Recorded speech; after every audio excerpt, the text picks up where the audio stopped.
I'm 89 years old. I have buried my wife. I have buried my closest friends.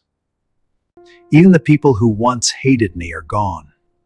And somewhere along the way, I buried the younger version of myself too, the man who cared too much about what others thought. Right now, I'm standing at the edge of my life. Not metaphorically. Literally. From here, the view is clear. Brutally clear. Before I step off this cliff, I need to turn back and shout something to all of you. The ones still dancing at the party, still arguing about promotions, still scrolling your phones like tomorrow is guaranteed. You are living under the most dangerous illusion a human can have. You think you have time. You wake up like days are cheap. Like there's an endless stack of them waiting in storage. Like you can always start later. Let me tell you something no one wants to hear. You are not rich in time. You are running on a limited balance. Yes, I know. You understand that one day you'll die. Everyone does. But you don't feel it. You don't feel how sharp and immediate it really is. If you did, you wouldn't live the way you're living. Let me tell you about someone I loved like a brother. His name was Jack. It was 1968. Jack was everything I wasn't. Sharper mind. Better smile. Bigger bank account. He moved through life like a predator, always hunting the next win. One night we were celebrating a deal he'd just closed. Huge contract. Biggest of his career. He leaned back in his expensive leather chair, cigar in hand, confidence pouring off him. He looked at me and said, "5 more years. That's it. I grind for 5 more years, hit my target, then I'm free. I'll take Mary to Italy. I'll finally learn to paint. That's when life really starts." He had it mapped out perfectly. 3 days later, he walked out of his office building, stopped, grabbed his chest, and collapsed on the pavement before he even understood what was happening. Massive heart attack. 42 years old. He never saw Italy. He never touched a paintbrush. I stood beside his coffin, staring at a man who had spent his entire life preparing to live, but never actually living. And here's the part that shook me to my core. A week after his funeral, I went to clear his office. His calendar was packed for months. Meetings. Deadlines. Urgent calls. Everything marked important. The world didn't pause. Within 2 weeks, the company replaced him. Within a year, most clients forgot his name. Life moved on. Without hesitation. And now, when I look at you, I see Jack. I see people postponing joy. Postponing love. Postponing rest. Postponing dreams. You keep saying, once I hit this milestone. Once I make this money. Once things calm down. Then I'll start living. But what if that, then, never comes? Listen to an old man who has nothing left to gain from lying to you. There is no perfect moment waiting in the future. There is only today, messy, imperfect, unfinished, and it's the only one guaranteed. Stop treating your life like a rehearsal. This is the show. And the worst part? You're repeating the same story. I'll relax after the promotion. I'll travel when the kids grow up. I'll fix that relationship when they say sorry first. You keep pushing life forward like it's a meeting you can reschedule. Let me give you the truth from a 92-year-old man. There is no later. There is only now. And every time you sacrifice today for a tomorrow that isn't promised, you're placing the dumbest bet imaginable, wagering certainty for a fantasy.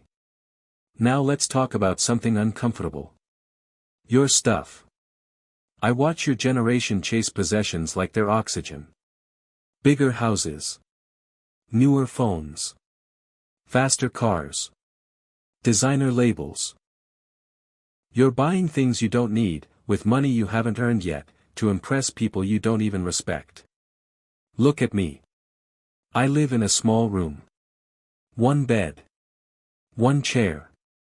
A single photograph of my wife. That's it. I used to own a large house. I had expensive cars. A garage filled with toys and trophies of success.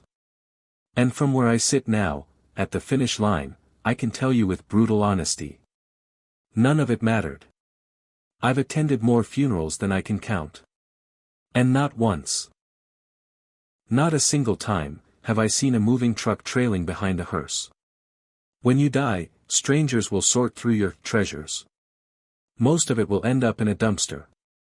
The rest will be sold for pocket change. Everything you're killing yourself to buy. Future junk. So why are you exhausting your soul for it? Why are you working 60-hour weeks, missing your daughter's childhood, sacrificing your health, just to afford a car that spends its life stuck in traffic? It's insanity. But you won't see it as insanity until you're sitting where I am. And by then, there are no refunds. Let me tell you about one of my proudest moments. I won Businessman of the Year in my city. Big ballroom. Black suits. Applause echoing off the walls. When they called my name, I felt invincible. Like I had cracked the code of life. I stood at that podium believing I had won. That night I came home holding a crystal trophy like it was the Holy Grail. The house was dark. My wife, Eleanor, was asleep. My children were asleep. I sat alone at the kitchen table, poured myself a drink, and stared at that glass award. The applause was gone. The people at that banquet didn't love me. They loved what I produced. They loved what I represented. I was useful, that's all. Meanwhile, upstairs were the only people who truly cared about me. And I had been too busy to sit with them. I missed my son's varsity games because I had to stay late. I missed an anniversary dinner because a merger couldn't wait. And for what? That trophy? It's buried in some dusty box. I don't even know where it is. But I remember the look in my wife's eyes when I told her I couldn't make dinner. That memory never went into storage. You think your career is your legacy. It's not. It's a trade. You are exchanging irreplaceable hours of your life to help build someone else's empire. And if you died tonight, your job listing would be online before your obituary was printed. Don't worship your career. It won't sit beside your hospital bed. It won't squeeze your hand when the room gets quiet. It won't whisper that it loves you. So what actually matters? If money is temporary. If careers are transactional. If possessions are future trash. What remains? I'll tell you.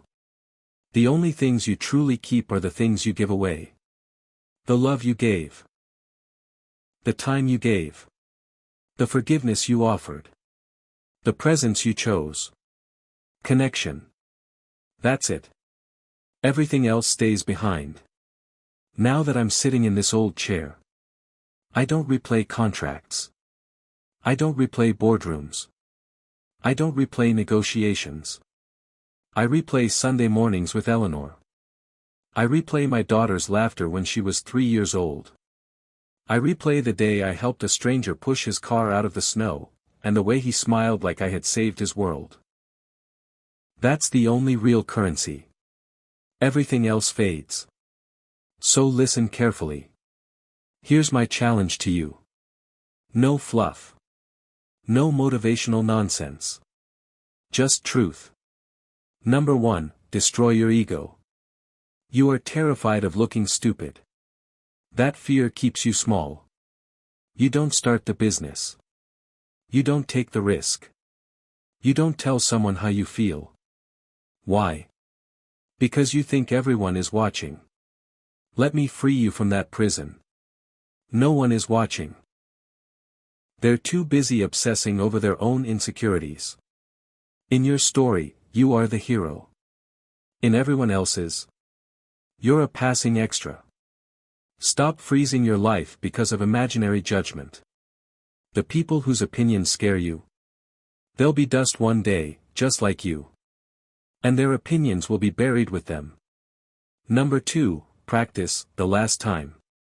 This idea comes from ancient Stoic philosophy, the discipline taught by thinkers like Marcus Aurelius. Every time you do something ordinary, remind yourself. One day, this will be the last time.